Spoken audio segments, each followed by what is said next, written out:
পানীয় জলের দাবিতে জাতীয় সড়ক অবরোধে নবোদয় বিদ্যালয়ের ছাত্রছাত্রী অভিভাবকরা।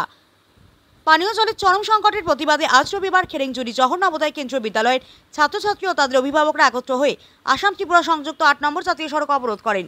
দীর্ঘদিন ধরে বিদ্যালয়ে পানীয় জলের দৈনন্দিন ব্যবহারের জন্য পর্যাপ্ত জলের অভাবে পড়ুয়াদের নানাবিধ সমস্যার সম্মুখীন হতে হচ্ছে। বিদ্যালয়ের ছাত্রছাত্রীদের অভিযোগ, তারা একাধিকবার বিদ্যালয়ের প্রিন্সিপাল মহাশয়কে বিষয়টি জানালেও কোনো স্থায়ী সমাধান পাওয়া যায়নি। জল সংকটের বিষয়টি ধর্মনগর DWS দপ্তরেও জানানো হয়েছে। জানা গিয়েছে, বিদ্যালয়টি DWS এর চুরাইবাড়ি স্থিত রিজার্ভ ট্যাঙ্ক থেকে জল সরবরাহ পেয়ে থাকে, কিন্তু অজ্ঞাত কারণে সম্প্রতি নিয়মিত পাইপলাইনের মাধ্যমে জল সরবরাহ বন্ধ হয়ে গিয়েছে। প্রায় 500 ছাত্রছাত্রী অধ্যয়নরত এই কেন্দ্রীয় বিদ্যালয়ের প্রতিদিন হাজার হাজার লিটার জলের প্রয়োজন। জল সংকট এতটাই তীব্র আকার ধারণ করেছে যে রবিবার ছুটির দিনে অভিভাবকরা নিজেরাই বিদ্যালয়ে এসে ছাত্রছাত্রীদের সঙ্গে প্রতিবাদে সামিল হন। অবশেষে সকলে মিলে জাতীয় সড়কে বসে বিক্ষোভ প্রদর্শন করেন। এখনও পর্যন্ত কোনো উচ্চপদস্থ প্রশাসনিক কর্তৃপক্ষ ঘটনাস্থলে উপস্থিত হননি।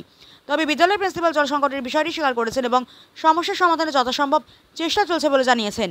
এই ঘটনার জেরে জাতীয় সড়কে যান চলাচলে বিঘ্ন ঘটে। স্থানীয় প্রশাসনের তরফ থেকে দ্রুত হস্তক্ষেপ করে সমস্যার সমাধান করা না হলে আগামীতে আরও বৃহত্তর আন্দোলনের হুঁশিয়ারি দিয়েছেন অভিভাবকরা। আমাদের জলের নিজস্ব কোনো সোর্স নাই, আন্ডারগ্রাউন্ড ওয়াটার নেই।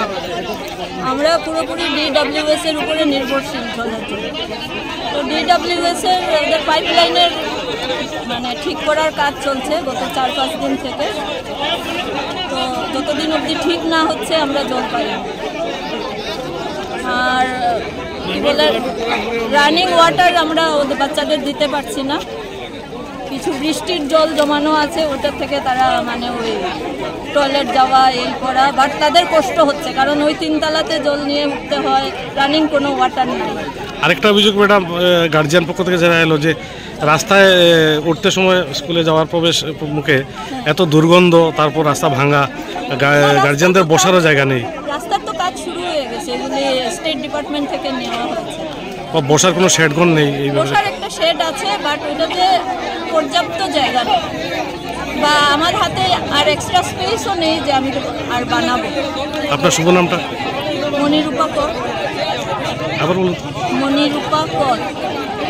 এক সপ্তাহ জায়গায় জল নেই, কিন্তু আমিও অবগত নয়। আমি এইমাত্র অবগত হলাম যে এখানে জল নেই। আমি প্রিন্সিপাল ম্যাডামের সাথে কথা বলেছি, উনি আমাকে বলেননি, তবু আমি নিজে থেকে এসেছি এখানে। আসার পর তাহলে আমি প্রতিশ্রুতি দিয়েছি আজকে আমরা জল যেভাবে হোক নবোদয় স্কুলে পৌঁছে দেব এবং অবরোধ উঠানোর জন্য। ঘটনার সত্যতা কতটুকু পেয়েছে? সত্যতা তো ঠিক আছে, কিন্তু তিনি শুধু বলেন উপর DM জানিয়েছেন, MLA-কে জানিয়েছেন, কিন্তু এজ এ প্রধান হিসাবে আমাকে জানাননি। কি নাম আপনার? আমার নাম হলো প্রেমানন্দ দাস, লক্ষ্মীনগর গ্রাম পঞ্চায়েত। নবোদয় বিদ্যালয়ের সামনে আজকে অবরোধে বসেছি। ছাত্ররা দীর্ঘদিন ধরে জল পাচ্ছে না, জলের অনেক সমস্যা।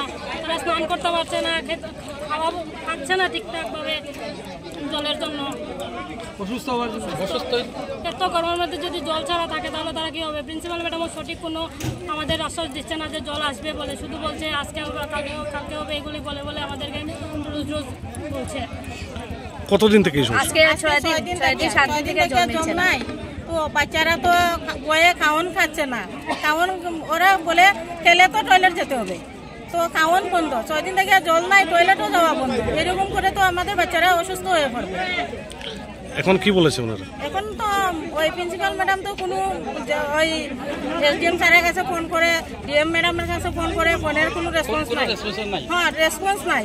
এর জন্য আমরা অবরোধে বসেছি, যাতে আমাদের এই সমস্যার সমাধান হয়, সুসমাধান হয়। কতক্ষণ থেকে আপনারা অবরোধ চালাচ্ছেন? আমরা প্রায় 1.5 ঘন্টা। কোনো আধিকারিক এসেছিলেন? ব্যুরো রিপোর্ট, হাল্লা বোল।